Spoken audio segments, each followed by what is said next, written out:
One of the best things that you can do for yourself at the beginning of the school year is to start to prep as many activities as possible that you're going to use throughout the school year. Now, you have to be a little bit proactive in knowing what are going to be those activities that you will even utilize inside of your classroom all year long. Well, in this video, I'm going to be sharing one of the perfect collaborative activities that you can be doing with your students and getting those prepped right now.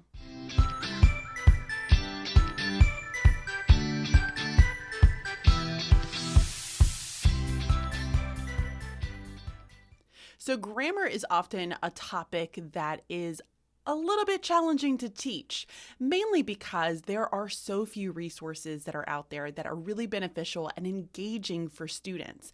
We want to make learning fun. We want to make it in a way that they are active and they're participating and they're enjoying the process. And let's just be a little bit honest. Sometimes grammar can tend to be a little tiny bit boring and hard for students to be able to understand. And so one of the things that I like to incorporate into my grammar activities is going to be games. I love utilizing games with my students, mainly because it helps to teach collaborative skills and strategies that they have to have for the rest of their lives. How to disagree, how to take turns, how to have effective communication, and games is one of the perfect ways and methods for helping teach students how to do this. The other reason I like to utilize games is that it's something that you can use over and over and over again. It doesn't matter if it's the exact same game. Students are going to be excited to play it, mainly because it's always a different experience because the cards are being shuffled, you're playing with new people, and so it's really fun once they get the hang of the rules. So in this video, I'm sharing with you 5 different card games that I have taken from our daily lives of just knowing how to play these games and twisted it to make it into a grammar game. And these are going to be very simple games that you can create on your own for your students, or you can grab them inside of the Bridging Literacy community. Now, within the Bridging Literacy community, one of the biggest things that we're working on this year are mini grammar units, because again, teaching grammar is hard. And so we talk a lot about how to utilize a mentor sentence to help bring about a focus for instruction. But what about the explicit instruction part of it? Because we still have to teach it explicitly. And so one of the things that we've been working on are the mini units. And within each of the mini units, here are some of the ideas of what's going to be included in it. So the first thing that we have are going to be teaching slides. And within the teaching slides, there's going to be a practice, there's models, and it allows students to kind of get the understanding of what the focus in that grammar concept is. The next item are going to be just exit ticket. So a very simple exit ticket that allows you as a teacher to gather a formative assessment, to know whether or not you need to reteach or pull in some small groups to support students in that learning process. It also comes with task cards, some worksheets, the games, and we're also launching a lot more of our mystery pictures. So we have mystery pictures that go along with it, and then finally adding in some of the Google Slides. So if you are a teacher that likes to utilize Google Slide practice, where they are manipulating some of the resources and answering things within more of a text space instead of a paper space, then those are also going to be available within the community. And so we're launching very, very soon our first three mini units. And I wanted to share some of the games that you are going to see there. Again, these are going to be things that you can prep and make on your own very easily.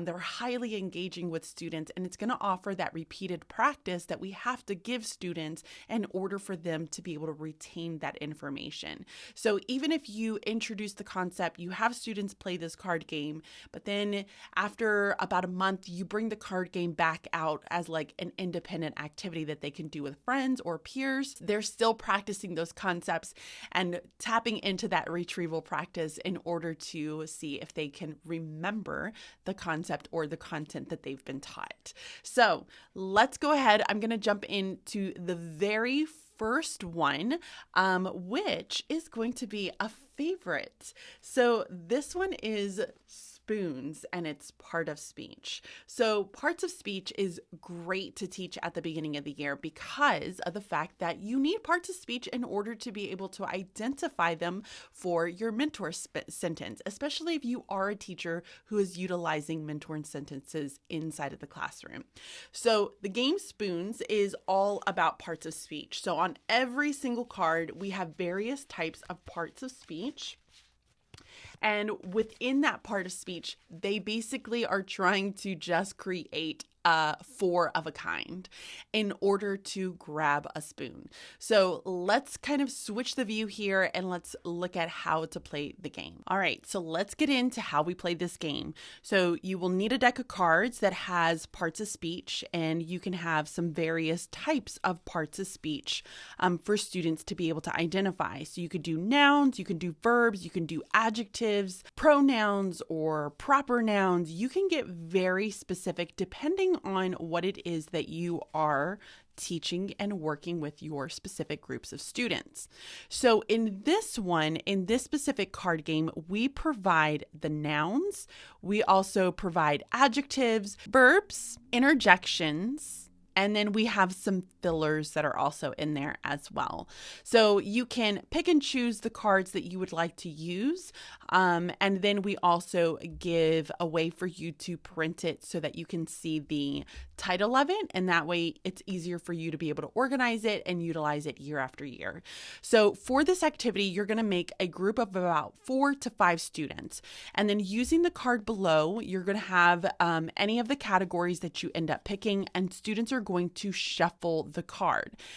They are then going to pass out 4 cards facing down to each of the students. Now, you will also want to have spoons for this activity. You need 1 less than the number of students. So if I have 5 students in the group, I'm going to have 4 spoons. If I have 4 students in the group, I'm going to have 3 spoons, because the whole idea is that somebody is not going to be able to gather a spoon. So that is the goal there.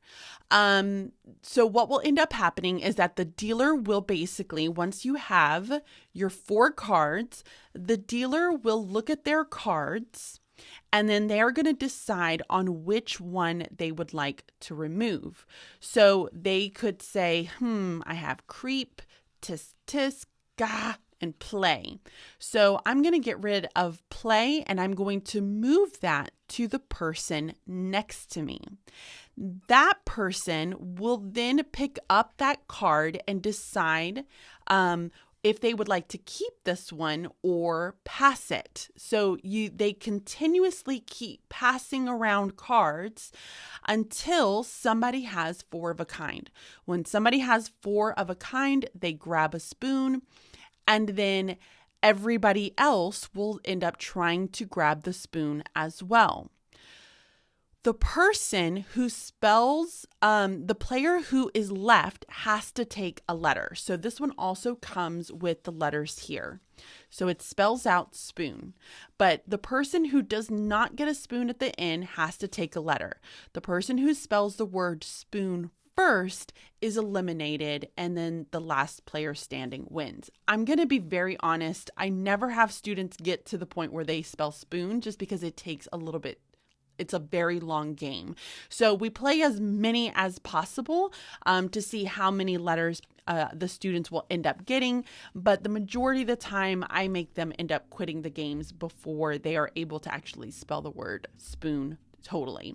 So that is the premise of this game. Again, something very easy that you can make. I just printed mine onto cardstock. I did not laminate it because that is a lot of lamination and ain't nobody got time for that. So I just kept mine as a cardstock deck. I printed them out in different colors for each of the different groups. It does make it a little bit easier. You can even put numbers on the cards so that you can, if a student leaves a card out, you can reference it and say, oh, this is like the group number 1, so it needs to go into that pile of the cards, especially if you're using all the same colors.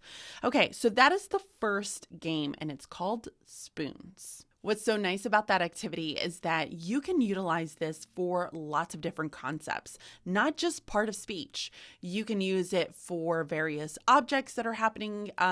You can use it for events that have been occurring. There are so many possibilities in which you can use the game Spoons, but it's very simple and the kids always enjoy playing it. So again, just making sure that you're organizing it in a way that's going to make it easy for you to keep those again and again. Numbers are a great way. Yes, it does take a little bit of time, but if you have that time at the beginning of the year to be able to get something like this done, it is well worth the effort. The next card game that you can incorporate is the game Slap It. So this one is Slap It Interjections. And it helps to teach students about interjections and being able to identify those. So in this game, students are trying to collect all the cards in order to win the game. That is the goal. Now, the number of players, you could do about 2 or more students within a group. If you can, I try to keep my groups around 3 to 4 at the max, because it just makes it for a better experience for all students. They're more engaged in it. When you start to get into too big of groups, students start to lose a little bit of focus. So I recommend trying to keep those groups as small as possible. So let's take a look at how to play the game Slap It for interjections. Okay, so we have Slap It Interjections. So again, you're going to have 2 or more players for this group. The dealer is going to shuffle the deck and they are going to deal out all the cards face down to every player. So each player must put their cards in a pile face down in front of them. And then what will happen, let's just pretend I ended up sorting them all, but each player will take one at a time and takes a card from their pile and places it face up in the center of the table. When the card facing up is an interjection, players try to be the first to slap their hand down on it. So that player would go, that player, we would just keep going. I'm hoping I can get to an interjection soon. And then they would smack it down. Okay, so the person who smacks it down gets to get all of the cards. So they get all the cards that are underneath it. If more than one player slaps the interjection, the one whose hand is directly on top of it is going to be the one who gets the pile. So this is where you will need to have some conversations with your students about slapping it down and what that looks like, because we're not going to slap and then smack the person's hand that's right, that has their hands on the card. So make sure you're just having those conversations. Typically, I tell kids that you're only going to get one warning and then you are totally out of the game, or you can choose to give them no warnings at all because you told them explicitly and you made it a non-negotiable. That is okay as well. When a player has no more cards left out of the game, the one who collects all the cards is going to be the winner. So again, this is just Slap It Interjections. It has all other types of parts of speech that are located in there. So it really encourages students to pay attention to which are the interjections here. I love taking ideas from card games that my family and I will play quite often during dinner or on the weekends. And these are typically the games that bring about the inspiration for helping to create a lot of the resources that you see here. So the next game that I have is called Conjunction Uno. I mean, has anybody heard of Uno? Is that like, I'm joking. You've probably heard of Uno. Everyone, I feel like, loves the game Uno, especially kids. They love to play it. And so in this one, they are getting together the conjunctions and they're matching the conjunction. Here's the twist on this one, is that it doesn't just give you the conjunction on the card. In some cases, you also have to think about the conjunction that goes in the sentence. Now, I give an answer key that goes with this one, but they have to think really carefully when it comes to creating their matches and placing them on top of one another. So let's take a look a little bit more closely at how this game works. Okay, so let me kind of show you some of the cards that you're going to see here. A few different things, especially with Uno, because Uno is a color-based game, and also matching with like numbers. We ended up choosing not to go with the colors because that would cost a little bit too much when it came to printing. So we have shapes here. So you'll notice that we have some various shapes that go along with the game.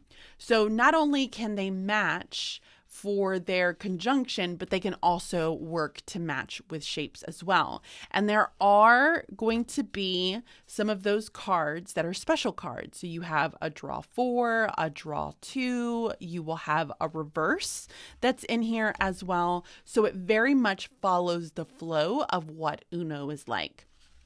So for the game, it's just the same as when you are playing Uno. Each player is going to be dealt 7 cards. So you have 1, 2, 3, 4, 5, 6, and 7. Same here. 1, 2, 3, 4, 5, 6, 7. You're going to have to, I apologize about the colors here because I ran out of colors and when I was creating all of these games. So I had to just kind of mix them up just a little bit. So what ends up happening is that one person will move over the game. Now, these are all face down when you're playing it, but my cards were messed up and I did not reprint them. So you will have these face down and one person will place the card from the top of the deck and put it in the middle. And then each player you have to decide who ends up going first. And then the first player is basically trying to match it. So I can either match it with a diamond or a so. So when I put this one down, because it's so, this player is going to draw 4 cards. So they will end up drawing their 4. The whole goal is to get rid of all of your cards. But you have to call Uno first before somebody else sees that you have Uno, because then you have to get all the cards. You get all the cards. So if I was looking at my cards, I would look at this one here. There was a fountain blank. We could drink water. There was a fountain, so we could drink water. So again, I could put down so, they would end up going. They could match it to the heart, and then you would keep playing until you had no cards left. The person who has no cards left ends up being the winner. Now, there are answer keys for this so that players can look and see if they have their answers correct to double check themselves. That is available whenever I make this as a resource within the community. But it is a really, really fun game. The kids truly enjoy playing these types of activities. And again, you can have them use it as an independent activity. You can have them do this during a rainy day. There are so many different options, or even having them pull these out even though they've played them before, whenever you have a substitute as well. So to keep a little bit of engagement happening there. Hopefully you're able to see the activities and how these are created and why these are so wonderful to utilize inside of your classroom as a literacy teacher, especially for teaching something as maybe not as fun as grammar concepts, because students get really engaged and excited about this, and they're practicing all of the skills that you need them to, but in a very safe way. And you do want to offer various types of activities that are going to help scaffold that instruction. So while they may not be analyzing sentences or really kind of digging deep into the content themselves, these are still the types of activities that are important to have to help scaffold that learning process, so that when they get to the more challenging tasks within that grammar concept, it just makes it a little bit easier. Okay, so I'm going to show you 2 more. Let's try that again. Okay, so I'm going to show you 2 more games, and I'm going to go through these fairly quickly because I've shown you now 3 games that we've had. So we've had spoons, we've done Uno, and then we've done Slap It, all in which kids absolutely love to play these games. These are going to be two games that are a little bit more old school. However, they're still a lot of fun and kids truly enjoy playing them. So this is going to be preposition go fish. And then we have a pronoun old maid. These were activities or card games that my son and my mother-in-law would play together. And he loved it when he was little, but it's still really fun to play as an adult or a bigger kid, like a big kid, right? So these are going to be, again, simple things that you can build into your practice to make it easy and fun for kids. So let's take a look at these two activities. So with pronoun old maid, the rules of the game still apply, just like all of the other rules there. But in this one, students are matching the pronoun with the item, or the noun. So we have Andrea, which they could match it with her. They have, let's see, I have a boy and I can match it with he. They have a couch and I can match it with it. So the entire game is that they're matching the pronouns with the object in the card without trying to get the old maid. You do not want to have that card, which it is located somewhere. There she is. The card is located there in the game. Now, if you become a Bridging Literacy community member, we have all of the rules and how to play the game located there. You can also print it off as a sheet and provide it to students so that they can read it independently as a group to know how to play the game, which is really important. So you can kind of put all of these items together. Okay, so preposition go fish is a little bit more challenging because we are looking at prepositions for time, place, and movement. So here's how the entire game ends up getting played. Players are going to deal out 5 cards to each person face down and place the remaining cards in the center. The youngest player typically goes first, and player A is going to read the sentence on their card and chooses another player to ask for a card. For instance, player C, do you have a movement preposition? And then the other player, in this case, player C, must tell the truth and turn over the requested card to player A if it is in their hand. If other player does not have the requested card, they could tell the player to go fish. So if this person does not have a movement, they would say go fish. If a player gets a set of 4 matching cards, so all time, all movement, all location, they must lay down their match set immediately in full view of other players. After a player is told to go fish and selects their random card, their turn ends. If they successfully secure a requested card from another player, they get another turn. So same ideas as like the go fish game itself. There's nothing really different. The only thing is that we are looking at time, place, and movement and identifying the prepositions in them. So this is definitely one of the more challenging activities or games, but once students have an opportunity to play this multiple times, they certainly get more comfortable with being able to identify those. And of course, this one also has an answer key to go with it. So here are a few tips to think about whenever you are starting to create any of these items inside of your classroom. First things first is kind of think about how many students you typically have on an average year inside of your class, and make one more set than that, because normally you're going to have cards that get messed up. They're going to be things that get thrown away by accident, and so you need to have an extra set of it. So what I recommend is printing them out. If you have the flexibility to print out each group set onto a different color, that is ideal. However, colored cardstock is typically pretty expensive. So if you just do it within one color, that is fine. Just put numbers on them so that way you can be able to organize them and maintain them year after year. The other thing that I would recommend is placing these into some form of a baggie. So Ziploc bag or something to that extent. If you have the flexibility to purchase bags like this, I will leave a link to this version in the description. But you can place all of the group's bags inside of it and also the answer keys that go along with it.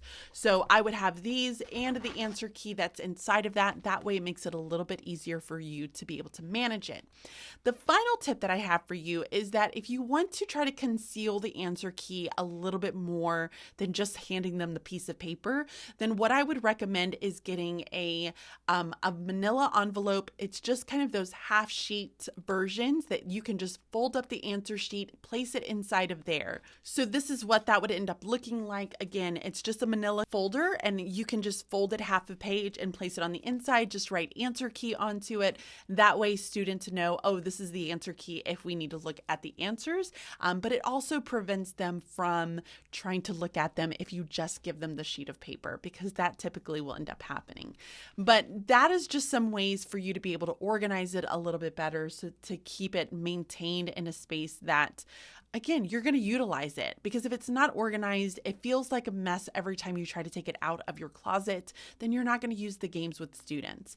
And so I hope that you've gotten some inspiration with it. If you are somebody who's interested with joining the Bridging Literacy community, I highly recommend that you do that now, because we will be closing our doors. We are going to be focusing in on our community members. And I mean, there might be something that's going to be added very soon in the future, and Bridging Literacy members are going to get it completely free.